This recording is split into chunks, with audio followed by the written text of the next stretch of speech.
Moi roztomili, posłuchajcie o hozentregach. Polscy na to prawią szerki. Jak się wam to moi dżistani podoba, to mi dajcie palec do wyrchu, a subskrybujcie mój kanał. Niech ta nasza cieszyńska rzecz idzie do świata. Co by chłopu galoty nie spadły ze życi, to se musiał zapiąć posek, lebo oblyc se hozentregi. Wszystko zależało, wiele miał roków, a jeśli był chruby, lebo chudy. Zależało to jeszcze, a i jeśli miał wańtuch, a co miał bardziej rod. Szpanowani poska, lebo galoty, co ich dzierżały dwa poski na gumie. Hozentregi to jest słowo, co go ludzie usłyszeli od tych, co rządzili po niemiecku, bo po polsku to są szelki.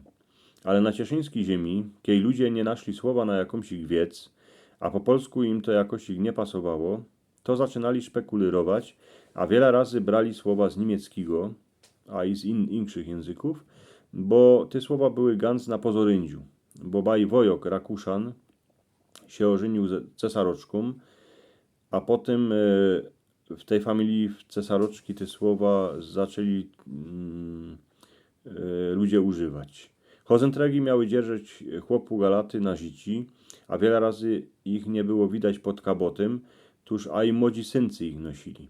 Bo wiecie, hańdowni hozentregi nosili a i chłopcy, a żaden się z tego nie śmiał, ale przyszły potem takowne czasy, że gor we szkole, jak ktoś ich miał ich obleczone, tych hozentregi, to se jego kamraci robili z takiego synka z niego błozna. Potem ten borok synek pytał fotrów, co by mu kupili raczej posek, bo przeca hozentregi noszą enestazicy.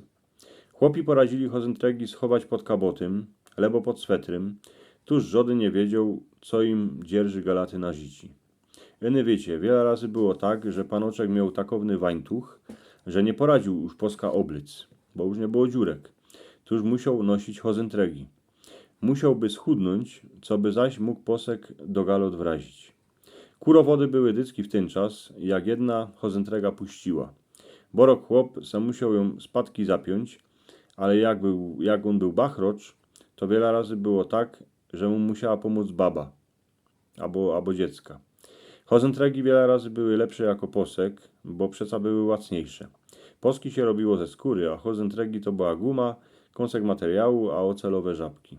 Albo jakiś ocelowe coś do przychycenia w galatach. Ale były lepsze, a iskry z tego, że jak chłop się chciał seblic, to se hozentregi ściepał z pleców, a galoty już same leciały dołu.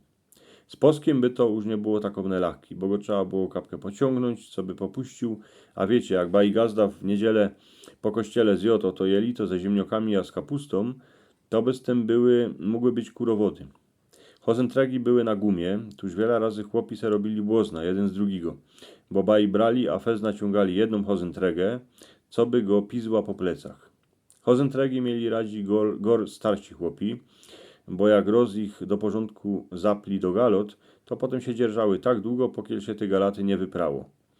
Chłop w hozentregach wyglądał sradownie, gor jak miał wielkucny wańtuch, ale a i ten, co był chudy. Ale przeca człowiek dycki oblykał to, w czym się najlepszy drepsiło. Bo co by to było, kiedy chłopu galoty spadły ze życi.